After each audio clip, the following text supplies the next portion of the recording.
capítulo de número 7, então, versículo 18, é o texto que nós vamos ver. E aí, como sempre, te pedir para manter sua Bíblia aberta nesse texto, para nós acompanharmos aí, texto após texto.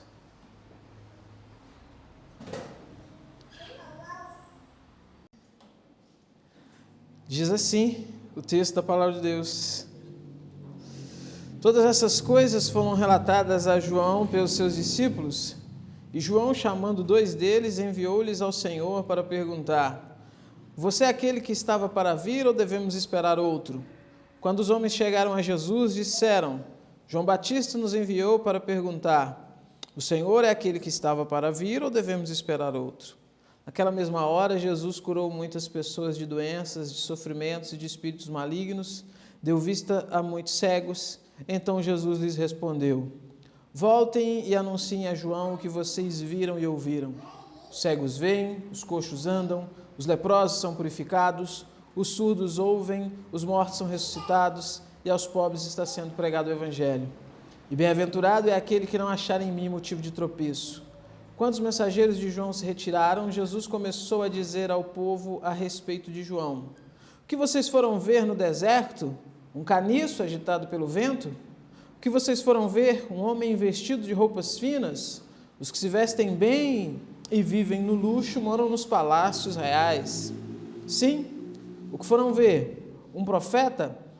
Sim, eu lhes digo, e muito mais do que um profeta. Esse é aquele de quem está escrito: eis que envio adiante de você o meu mensageiro, o qual preparará o caminho diante de você. E eu lhes digo, entre os nascidos de mulher, ninguém é maior do que João, mas o menor no reino de Deus é maior do que ele.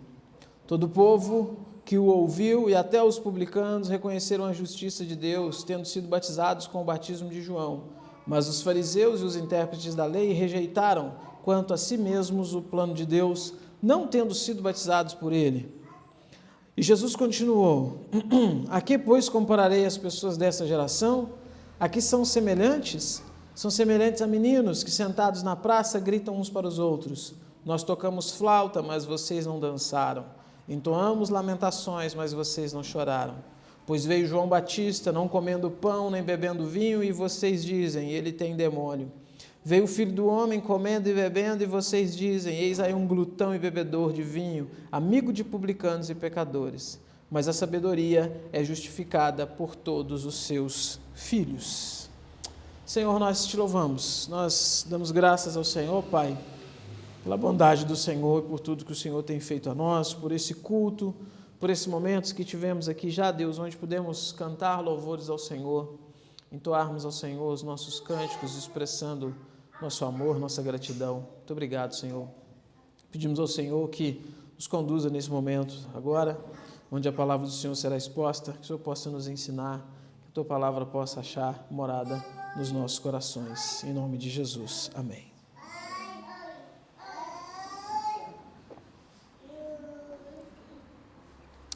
Irmãos, todos nós temos os nossos heróis,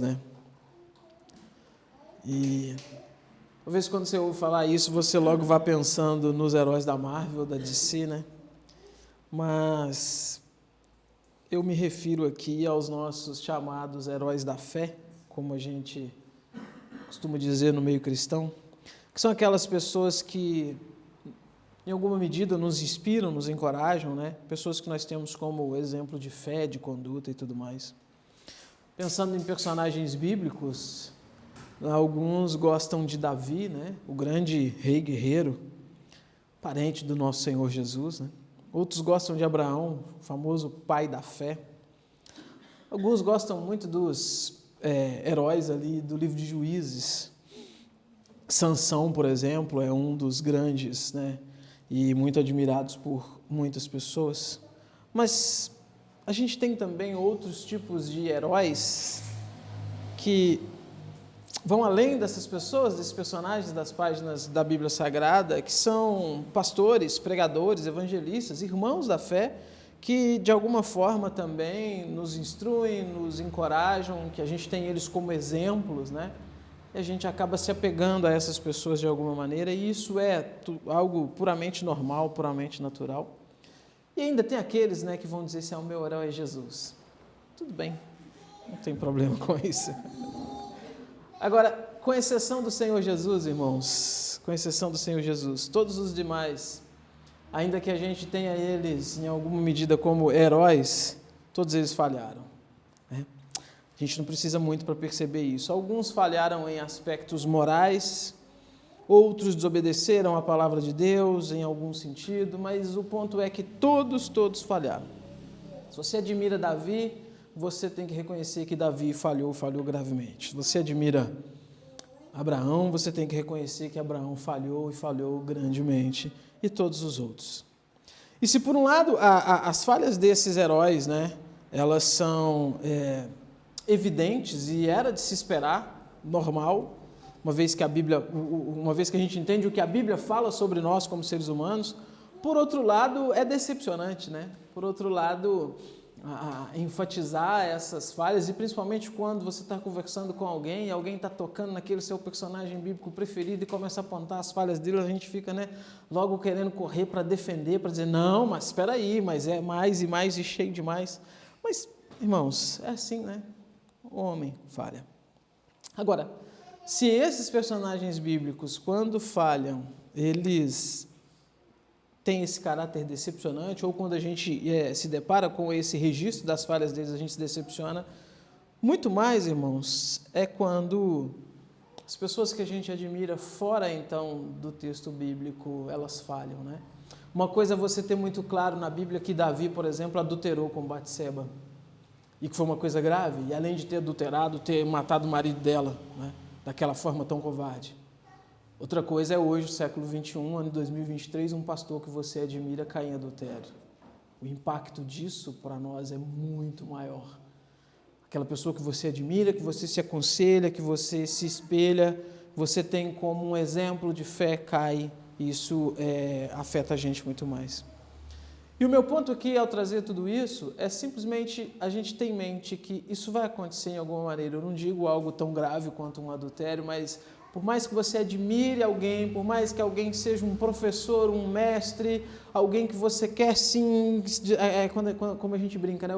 Quando eu crescer, eu quero ser como essa pessoa vai te decepcionar, essa pessoa vai falhar, essa pessoa vai ter algum momento onde essa fé dela e esse exemplo todo ele vai vacilar. Voltando para a Bíblia, um grande personagem que se encaixa nessa questão é João Batista. Desde o começo, a gente fica fascinado com João Batista. Imagina, os pais deles já idosos, um anjo vai e anuncia que aquele menino iria nascer e que aquele menino teria um papel muito importante no plano de salvação, porque ele seria o precursor do Messias. A gente viu isso aqui quando a gente estava analisando aqueles cânticos da natividade no fim do ano, né? Quando o anjo vem então e anuncia ali para Zacarias e tudo mais, a gente vê aquele menino cheio do Espírito Santo ainda no ventre materno, né? Se alegrando ali quando Maria vai saudar Isabel, sua mãe. E a Bíblia traz para a gente um João Batista como um personagem mesmo, né? Você lê João Batista, você lê a descrição dele, né? Vivendo no deserto, com aquela dieta muito, peculiar, né? Gafanhoto e mel silvestre, aí a discussão para ver se gafanhoto era o bicho ou se era uma planta que chamava gafanhoto, enfim, é ruim do mesmo jeito, imagino eu, né? Imagino que não deve ser uma coisa lá muito boa. Aquela roupa, né? Sei lá, um manto de animal jogado pelo corpo, né? E aparece com aquela força na pregação, com aquela intrepidez na pregação, com aquela certeza na pregação, né? Chamando as pessoas ao arrependimento, né? Arrependei-vos, apontando o dedo ali para os fariseus, para os mestres da lei e chamando eles de raça de víboras, né? Aquela pessoa que a população gostava e gostava muito. Então, esse homem surge, né? E a gente começa a ler a história dele, então, e vai vendo o grau de parentesco que ele tem com o Senhor Jesus, o papel que a Bíblia atribui a ele, a gente vai, então, enfim, se afeiçoando a ele, principalmente quando a gente pensa na forma como ele morreu. Por ter apontado o pecado do rei, ter sido preso, né? E ter morrido como um mártir, né? O coroa, né? Coroou João Batista na nossa mente, né? Puxa, Olha só como diz o pastor Eduardo, que homem, né? Que homem. Mas, irmãos, um dia esse homem foi preso e ficou um longo tempo detido, né?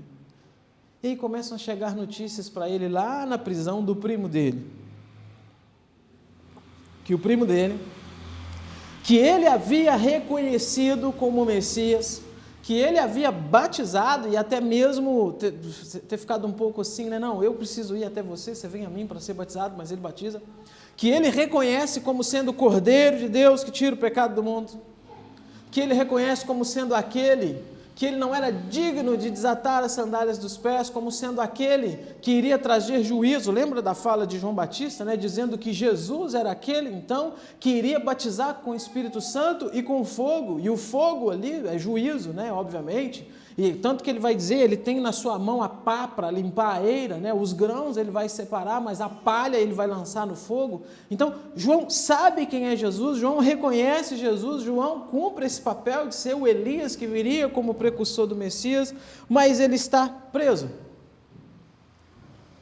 Muito tempo preso. A morte se aproxima, e a gente não sabe até quando, até onde ele tinha noção de que a morte dele estava próxima, mas a morte se aproxima. Ele não tem mais agora aquela liberdade de pregar, de ensinar, de guiar os seus discípulos como ele tinha antes. E Jesus não está agindo como João Batista esperava que Jesus iria agir.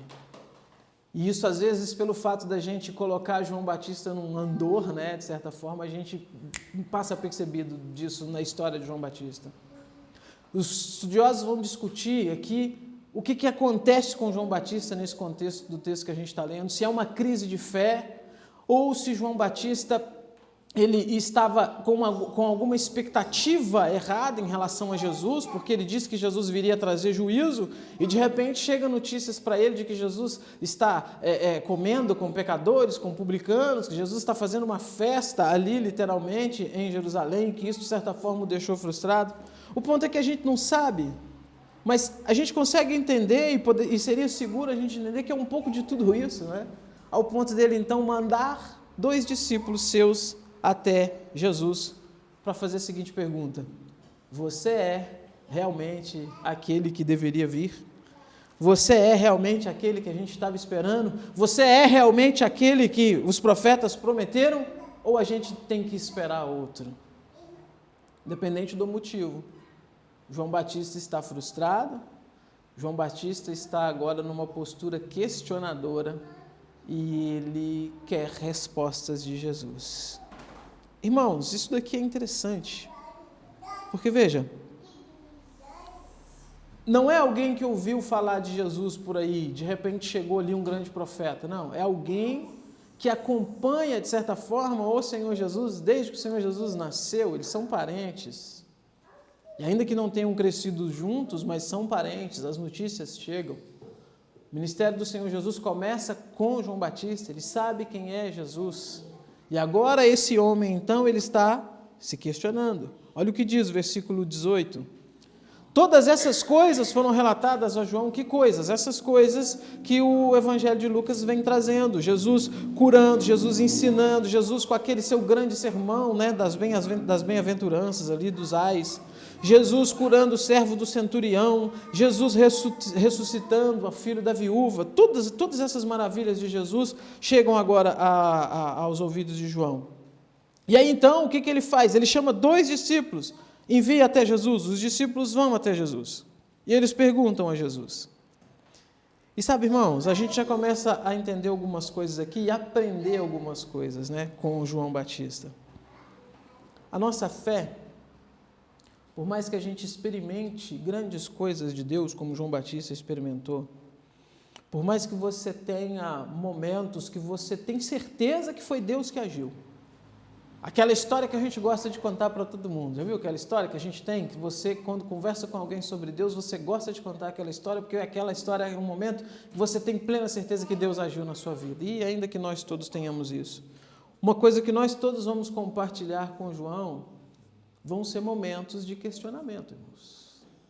A nossa fé será inabalável somente na glória. E, na verdade, a gente nem pode aplicar esse contexto de fé na glória, né? Porque se a definição de fé é a espera das coisas que não se veem, né? Lá nós vamos estar vendo tudo. Então, nem será necessário essa ideia de fé. Mas o meu ponto aqui é dizer que aqui nesse mundo, por mais que você seja crente há longos anos, por mais que você tenha um conhecimento da palavra de Deus, vai haver momentos onde questionamentos vão vir na sua mente. De novo, repito, é João Batista. Vocês sabem quem é, que vocês entendem o peso de ser um João Batista, que está agora com questionamentos. Questionamentos a respeito de quem é Jesus. Mas a gente também aprende uma outra coisa aqui desde o início com João. O que João fez com o questionamento dele? Direcionou para Jesus. João não ficou lá na prisão se martirizando, não entrou em parafusos, e agora? E agora? Será que é, será que não é? E a minha vida toda, e o meu trabalho, e o que eu preguei, o que eu ensinei, e se ele não for? Ele direcionou isso para Jesus. Ele foi até o Senhor Jesus, ou melhor dizendo, ele não podia ir porque estava preso, né? Mas ele enviou a pessoas que fossem até Jesus para perguntar a Jesus. E eu acho isso bonito, irmãos, porque veja, momentos de crise que você tiver, momentos de dúvidas que você tiver, momentos de questionamento da fé cristã que você tiver, o que você precisa fazer é dobrar os seus joelhos e falar com Deus. E ser sincero com Deus. Eu sempre falo isso, às vezes a gente tem dificuldade de ser sincero com Deus nas nossas orações, às vezes a gente tem vergonha de Deus, como se Deus não conhecesse e não soubesse tudo da nossa vida. Então a gente precisa, olha, Senhor, será que o Senhor existe mesmo? Mas será que um crente tem dúvidas disso? Existem momentos, irmãos, onde esses questionamentos vêm na nossa mente. A diferença está com o que você vai fazer com esse questionamento. Um não crente, um emocionado, vamos dizer assim, esse tipo de questionamento lança ele em parafusos. E aí, com pouco tempo, a pessoa abandona a igreja, a pessoa, enfim, né? O crente não. O cristão, quando ele passa por essas dúvidas, e isso que eu faço na minha vida? E essa vida que eu levo de ir para a igreja, de carregar uma Bíblia, de fazer as coisas que eu faço na igreja, será que isso vale alguma coisa mesmo? E se no final da minha vida isso não for nada disso? E se eu morrer amanhã, sei lá, atravessar a rua, for atropelado e chegar do outro lado e ver que não é nada disso? Essas dúvidas vêm pela nossa mente, ou talvez por Satanás lançando isso. A questão não é se vem ou se não vem, porque elas realmente vêm. A questão é o que você faz com elas. E aí eu já te pergunto então, para você refletir, o que você faz com as suas dúvidas? Como é que você age? Porque tudo bem, você pode dizer para mim assim, não, eu não tenho dúvidas, nunca tive dúvidas nenhuma. Amém. Que Deus continue te abençoando e eu vou querer trocar uma ideia contigo, com certeza, você me ensinar algumas coisas. Porque, irmãos, é parte do ser humano ter dúvidas, ter questionamentos. A gente às vezes romantiza a vida cristã, e principalmente nós que somos adeptos da fé reformada, né? A gente às vezes romantiza a fé cristã. Não, eu sou um eleito, tenho plena certeza da minha eleição, como a gente deve ter, eu não estou negando isso, e eu não vou ter momento nenhum onde vai vir questionamentos. Poxa, não é assim, irmãos, não é assim. E aí, repito, para ficar repetitivo mesmo, para ficar redundante mesmo, o que você tem feito com os questionamentos e as dúvidas que surgem na sua mente? João, a gente já sabe o que fez. João levou elas até Jesus. E é lindo o que Jesus vai fazer, porque olha o versículo 21 que diz: naquela mesma hora, Jesus curou muitas pessoas de doenças, de sofrimentos e de espíritos malignos, e deu vista a muitos cegos.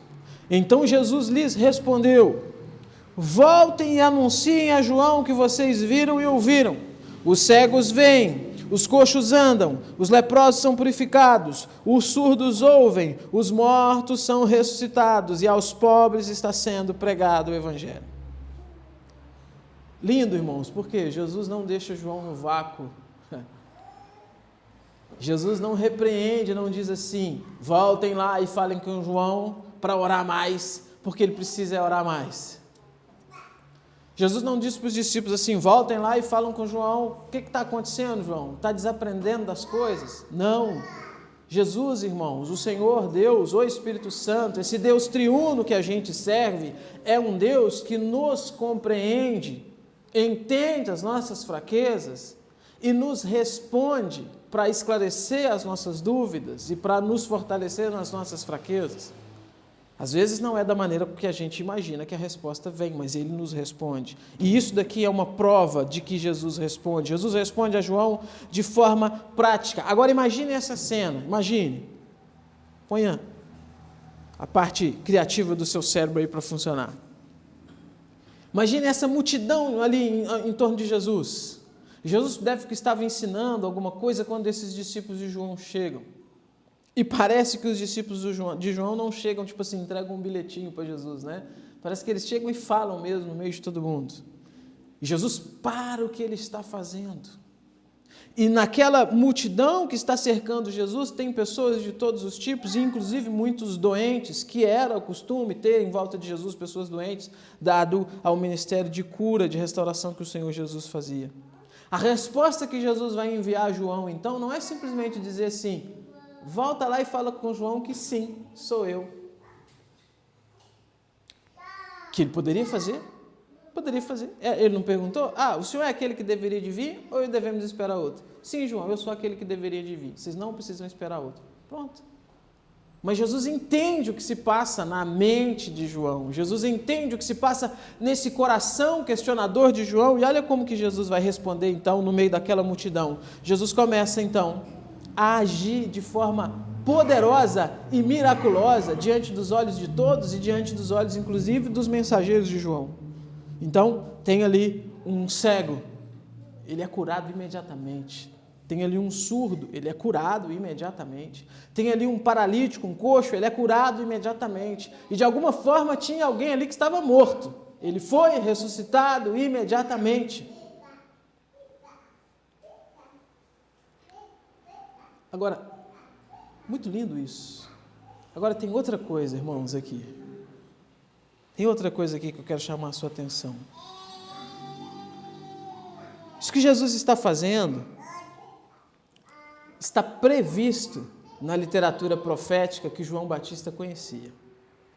Eu quero chamar a sua atenção para isso daqui que eu vou dizer. João conhecia os profetas. João sabia exatamente o que estava prometido pelos profetas que o Messias faria.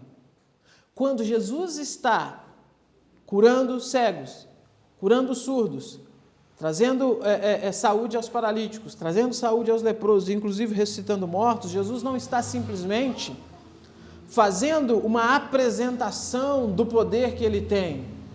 Jesus está cumprindo a palavra de Deus, porque tudo isso estava predito pelos profetas que o Messias faria. Fascinante isso daqui, irmãos, porque a resposta que Jesus vai enviar para João não é simplesmente uma resposta prática, tem um aspecto prático, mas é o aspecto do cumprimento da palavra de Deus. É como se Jesus dissesse assim, João, eu sou sim aquele que deveria de vir, vocês não devem esperar outro, e eu vou te provar pela minha palavra. Enquanto Isaías profetizou que o Messias faria isso, que o Messias traria cura, traria restauração, e inclusive levaria as boas novas aos pobres, como está lá em Isaías, é isso que Jesus está fazendo. Jesus está mostrando para João, olha João, se apegue, se lembre da palavra, e olhe como eu sou o cumprimento da palavra. Irmãos, a gente aprende mais uma coisa aqui então. Sempre que Jesus for trazer alguma resposta aos nossos questionamentos, às nossas crises de fé, essa resposta ela vai vir totalmente associada à sua palavra. Por quê? Porque é assim que Deus age, irmãos. Sempre o Senhor nos conduzirá para a sua palavra. Sempre a ação do Senhor para reforçar a nossa fé, então, para tirar de nós a dúvida, a incerteza, vai ser reforçando a sua palavra. O sobrenatural de Deus na nossa vida, como resposta de Deus às nossas orações, aos nossos questionamentos, ele sempre vai estar associado à palavra de Deus, e é isso que nos dá segurança. E é isso que Jesus está fazendo aqui, de novo. É como se Jesus dissesse para João: João, o que os profetas disseram que o Messias faria, João? Ah, Senhor, o Messias faria isso, isso e isso. Então, João, olha aqui o que eu estou fazendo, João. Eu estou fazendo exatamente o que os profetas disseram que o Messias faria. Estou comprovando por meio da minha palavra que eu sou quem vocês esperavam. E de novo, irmãos, hoje é assim. Deus nunca vai trazer respostas para você que estejam fora da palavra dele, que estejam desassociadas da palavra dele. E todas as vezes que você pensar estar recebendo uma resposta de Deus sobre alguma coisa, você precisa medir isso pela palavra de Deus. Porque, como dizia Lutero, ainda que seja milagres chovendo do céu todos os dias, se for algo contrário à palavra de Deus, a gente faz o que? A gente descarta, a gente não aceita, a gente não acata. É essa a forma segura de receber resposta de Deus. É essa a forma segura de entender se é Deus ou não falando conosco. É essa a forma segura de entender se é Deus ou não trazendo resposta aos nossos questionamentos. É isso que o Senhor Jesus está fazendo aqui com João. De novo, repito, ele não está simplesmente dizendo assim: João, sou eu, pronto, acredite.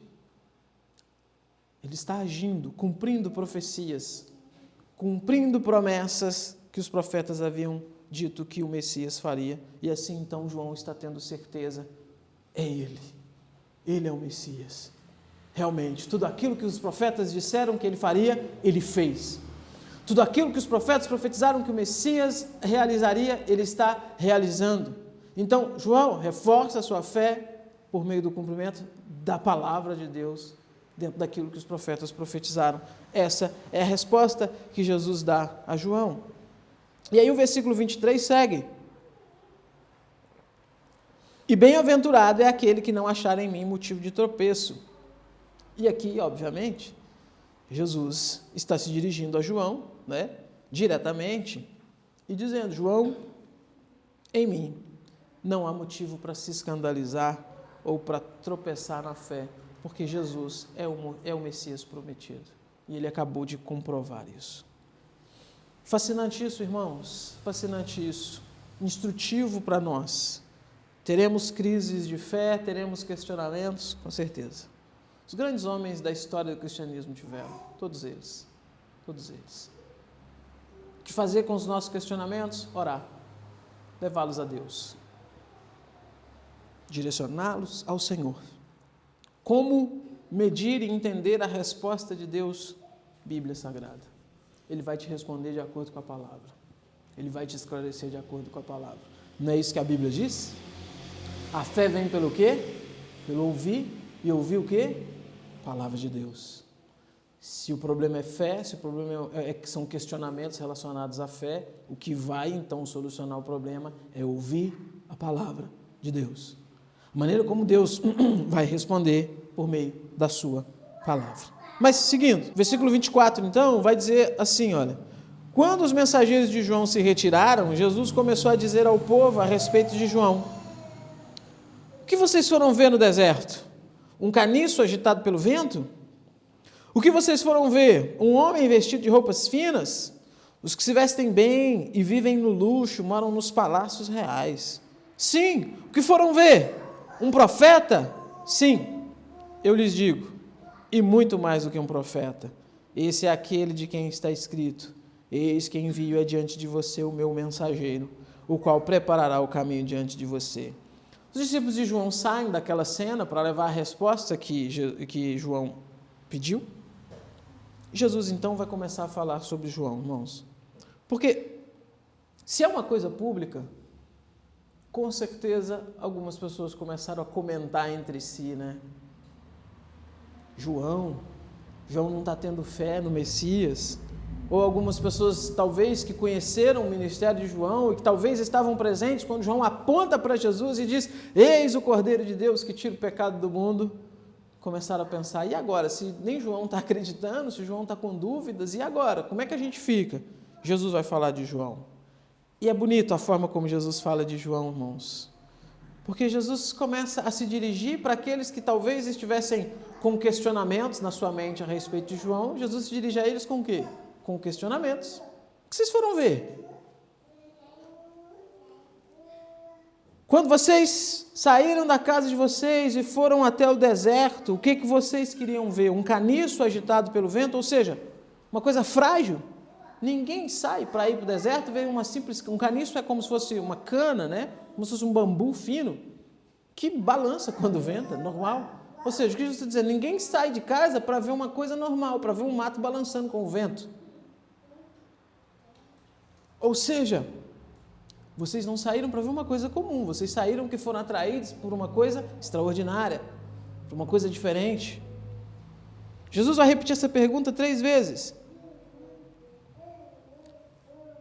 Ele vai dizer depois, o que vocês foram ver? Um homem vestido de roupas finas? Não. Por quê? Porque os homens vestidos de roupas finas não estão no deserto pregando, não estão no Jordão batizando e chamando as pessoas ao arrependimento, estão nos palácios reais. Veja que a resposta às perguntas que Jesus está fazendo está implícita, né? Aí ele segue pela 3ª vez. Sim, o que foram ver? Um profeta? Sim. Vocês saíram para ver um profeta. Ou seja, o que Jesus está dizendo? João é um profeta. Vocês, quando saíram para ver João, para ouvir João, vocês estavam corretos ao fazerem isso, porque ele verdadeiramente é um profeta. Mas Jesus vai além e vai dizer, olha, ele é muito mais do que um profeta. Maravilhoso, irmãos. Por quê? Porque o que caracteriza? O que faz João ser muito mais do que um profeta? Aquilo que ele veio fazer, que foi preparar o caminho do Senhor, que foi abrir as portas desse reino de Deus, que foi inaugurado pelo Senhor Jesus Cristo. E Jesus vai citar novamente aqui no versículo 27 o quê? Os profetas do Antigo Testamento, que se profetizaram que o Messias viria e que faria tudo aquilo que Jesus acabou de comprovar, também profetizaram que viria o precursor do Messias, que viria alguém antes do Messias para abrir esse caminho. E ele cita aqui literalmente as palavras do profeta Isaías. Eis que envio diante de você o meu mensageiro, o qual preparará o caminho diante de você. E Jesus está dizendo, esse é João. Se eu acabei de comprovar que eu sou o Messias, que eu sou o cumprimento de todas essas passagens, eu estou agora comprovando para vocês que João é o cumprimento das profecias que diziam que Elias viria, né? Essa maneira como a Bíblia faz essa correlação entre João Batista e Elias, né? Ou seja, irmãos, a despeito aí da dúvida de João, Jesus o está honrando. E essa palavra honrando, né, dirigida às pessoas, foi tão maculada, né, por esses movimentos neopentecostais aí, com esse humanismo, antropocentrismo, mas é fato que Jesus aqui, ele está reconhecendo e honrando, sim, o papel de João Batista, o papel de honra que o ministério de João Batista tem. E isso daqui também, irmãos, responde algumas coisas para nós. Porque, veja, diante das nossas dúvidas, o Senhor ele não tem intenção e nem desejo de nos deixar prostrados ou nos castigar por causa delas. Ele tem desejo de esclarecer as nossas dúvidas sem nos deixar no chão, humilhados por termos dúvidas. E sabe, irmãos, a gente precisa aprender com a palavra de Deus.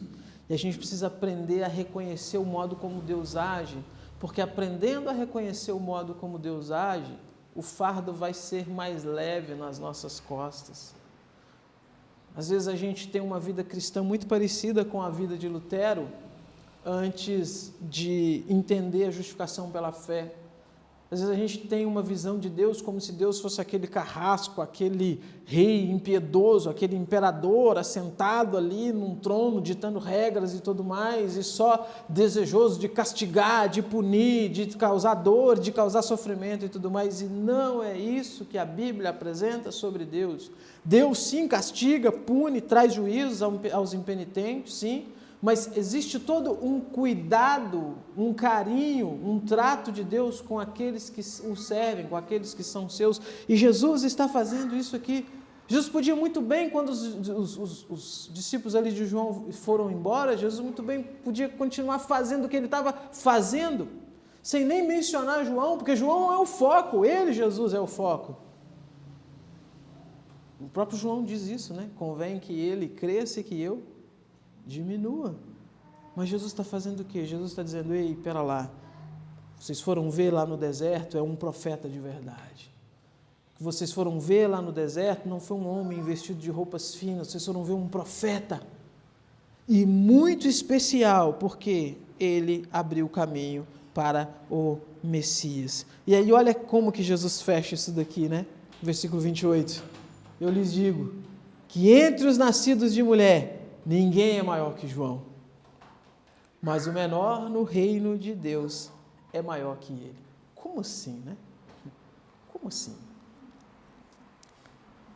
O ministério profético de João Batista, irmãos, é sem igual. O ministério de Elias, por maior que tenha sido, não se compara ao de João Batista. O de Moisés, por maior que tenha sido, não se compara ao de João Batista. O de João Batista é maior. Mas João Batista, e prestem bem atenção nisso daqui, está num momento de transição entre a velha e a nova aliança.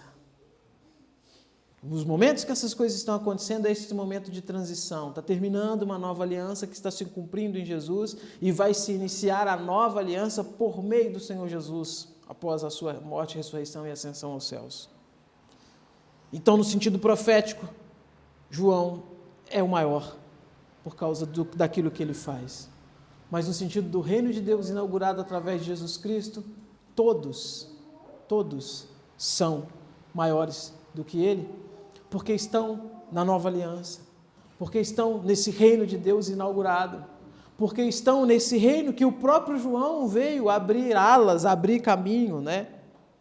A ideia aqui então de Jesus não é menosprezar João, porque João estava tendo dúvidas de maneira nenhuma, mas a ideia de Jesus aqui é apresentar quem verdadeiramente é João, apresentar a realidade do ministério de João, mas mostrar que ele, Jesus, está inaugurando algo novo, que ele, Jesus, está trazendo algo novo. O Novo Testamento diz isso, irmãos, nós somos uma nação de que? Sacerdócios. Sacerdócio real é dado a todos os crentes. Todos estamos, então, no mesmo pé de igualdade, somos membros da família de fé, eleitos por Deus para pertencer ao Senhor Jesus Cristo. E aí Jesus segue, então, versículo 29. Todo o povo que ouviu e até os publicanos, o texto segue, né? Isso daqui não é Jesus falando, é Lucas narrando. Todo o povo que o ouviu e até os publicanos reconheceram a justiça de Deus, tendo sido batizados com o batismo de João. Mas os fariseus e os intérpretes da lei rejeitaram quanto a si mesmos o plano de Deus, não tendo sido batizados por ele. Isso daqui é interessante, irmãos, porque olha a nota que o evangelista traz aqui. A pregação de João foi reconhecida por todo o povo, inclusive os publicanos. Os publicanos eram tidos como inimigos, já falei aqui. Eram judeus que trabalhavam para o Império Romano, cobrando impostos dos próprios judeus. Eram tidos como traidores. E o texto está dizendo que até os publicanos, até eles, reconheceram a justiça de Deus e foram o quê? Foram para ser batizados por João. Mas os fariseus, os intérpretes da lei, os conhecedores da lei, o que eles fizeram? Rejeitaram o plano de Deus. De novo, irmãos, o texto está evidenciando que o papel de João Batista foi algo divino. Que reconhecer, então, a figura de João Batista e ter sido batizado por ele era reconhecer o reino de Deus e demonstrar esse desejo de entrar no reino de Deus. E que negar, então, o ministério de João Batista e ter se negado a ser batizado por ele era rejeitar o plano de Deus.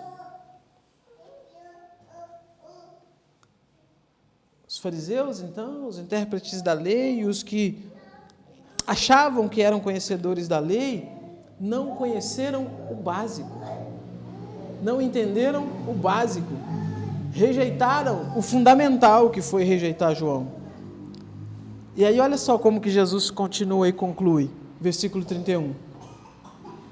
A que, pois, compararei as pessoas dessa geração? A que são semelhantes? São semelhantes a meninos, que sentados na praça gritam uns para os outros: nós tocamos flauta, mas vocês não dançaram. Entoamos lamentações, mas vocês não choraram. Pois veio João não comendo pão, não bebendo vinho, e vocês dizem: ele tem demônio. Veio o Filho do Homem comendo e bebendo, e vocês dizem: eis aí um glutão e bebedor de vinho, amigo de publicanos e pecadores. Mas a sabedoria é justificada por todos os seus filhos. O que está acontecendo aqui, irmãos? Os fariseus, os publicanos, rejeitaram tanto João Batista quanto Jesus. E esse provérbio que Jesus conta aqui, né, das crianças brincando e dizendo: tocamos flauta, mas vocês não dançaram, entoamos lamentações, mas vocês não choraram, era como, às vezes, a gente usa na nossa cultura brasileira, mineira, para dizer, né, também nada para vocês está bom, né? Não é para vocês, tá? É nada para vocês está bom. Por quê? Porque, olha o que os meninos estão dizendo: tocamos flauta. As crianças, o contexto aqui as crianças estão brincando. E aí chegam alguns, né, aquele menino que é tipo o Kiko, é o dono da bola, né? Ele quer mudar a brincadeira toda, ele quer mudar a brincadeira.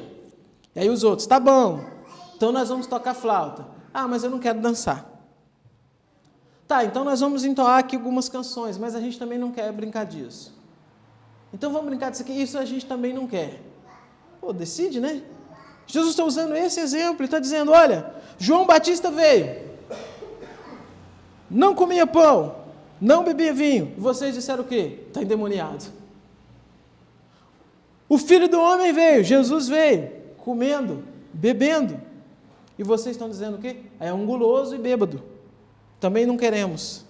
Ou seja, Jesus está mostrando que, se João está questionando se Jesus é ou não o Messias, se ele está questionando se Jesus é aquele que deveria vir ou se eles deveriam esperar outros, e aquelas pessoas eles estão meio que julgando João na mente deles, Jesus está dizendo: vocês são muito piores, porque não aceitaram nem João, nem estão aceitando a mim.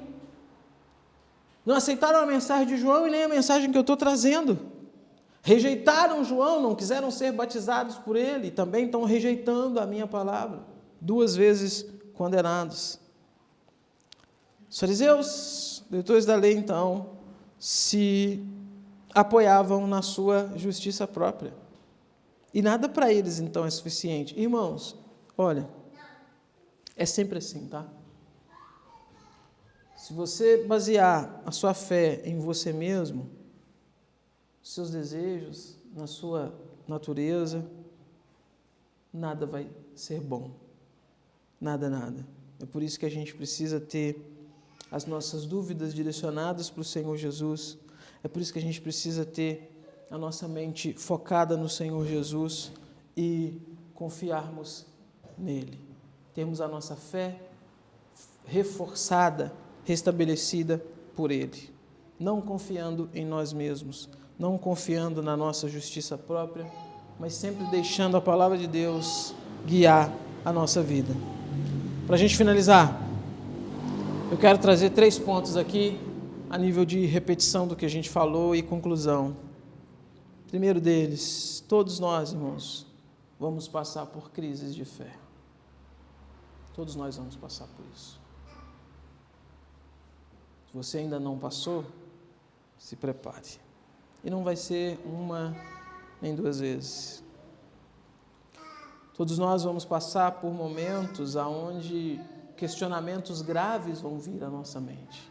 E quando eu estou dizendo questionamento, eu não estou dizendo assim: o que esse texto aqui da Bíblia quer dizer? É isso? Não estou falando disso. Questionamento sobre a essência mesmo da fé, a essência daquilo que te move, que te faz crer em Deus e servir a Deus. Meu irmão, minha irmã, quando isso acontecer, ou se isso já estiver acontecendo com você, ore. Ore. Direcione esse questionamento e essa dúvida para o Senhor. Fale com Ele. Fale: Senhor, me ajuda na minha incredulidade, como disse aquele pai ansioso por uma ajuda de Jesus. mas ainda assim, diante de Jesus, lutando contra a incredulidade do seu coração. E veja, irmãos, ter questionamentos, ter essas dúvidas, não é uma prova ou uma garantia que você não é um salvo, que você é um ímpio e tudo mais, de maneira nenhuma. Significa que você é um ser humano, pecador, e que precisa constantemente da ajuda de Deus. E que nunca vai chegar num ponto onde você vai estar perfeito, legal. Você sempre vai ser dependente de Cristo. E até mesmo essas dúvidas e essas crises de fé servem para nos colocar prostrados diante dele. Até mesmo essas dúvidas, essas crises de fé servem para cortar as nossas asinhas, né? Para não nos deixar fazer como Ícaro, né? Voar com as nossas asas de cera muito perto do sol e, enfim, acontecer uma tragédia.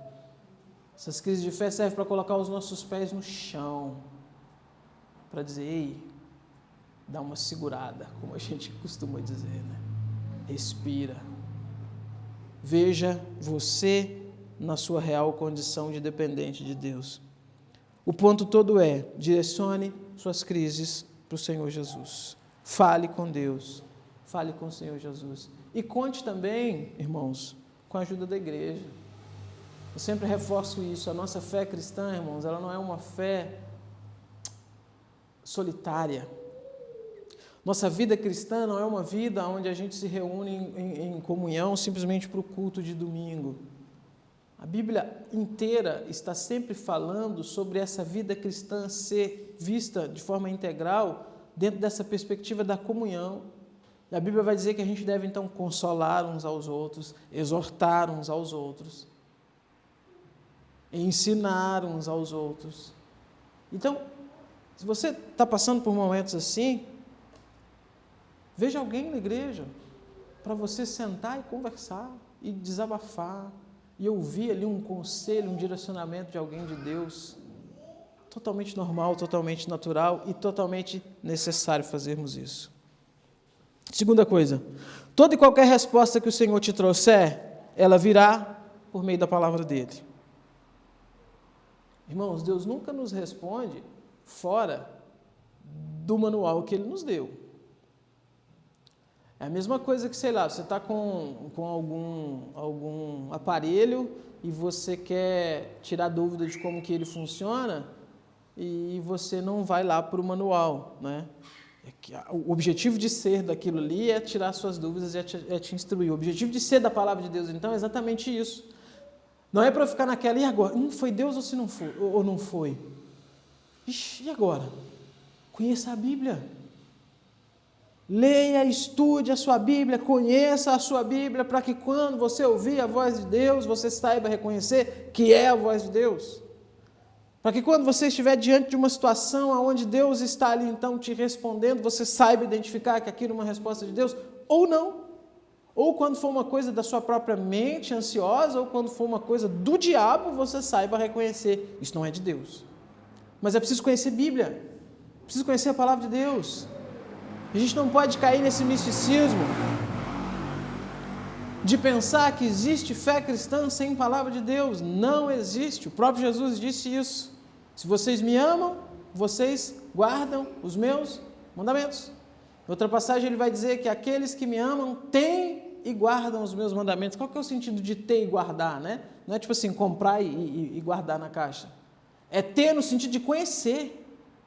E guardar no sentido de observar, obedecer. Então você precisa conhecer a palavra de Deus. A vida de um cristão que não conhece a palavra de Deus é uma vida muito difícil. Porque como é que ele vai ter as respostas de Deus? Como é que ele vai ter o direcionamento de Deus? Bíblia Sagrada. Terceiro e último ponto. Firme a sua fé em Cristo Jesus. Você pode sim admirar pessoas. Você pode sim e deve ter pessoas aos quais você recorre para se aconselhar. Servos de Deus. Você pode sim ter servos de Deus que você sempre tem em mente quando você pensa num exemplo de fé, num exemplo de conduta, num exemplo de conhecimento de Deus e tudo mais. Mas, irmãos, tenham sempre isso em mente. O servo de Deus mais santo que você conhecer, ele é um pecador. Não fundamente sua fé nisso. Não baseie sua fé nisso. O grande homem ou mulher de Deus que você espelha, se amanhã ou depois ele tropeçar e cair e te decepcionar, ore por ele e siga a sua vida cristã. Como a Bíblia diz, aquele que está de pé, cuide para que não caia. A gente não pode esquecer que o nosso foco é Cristo, ao ponto de se apegar demais às pessoas e ao ponto de perder a fé quando o indivíduo cai ou quando o indivíduo perde a fé.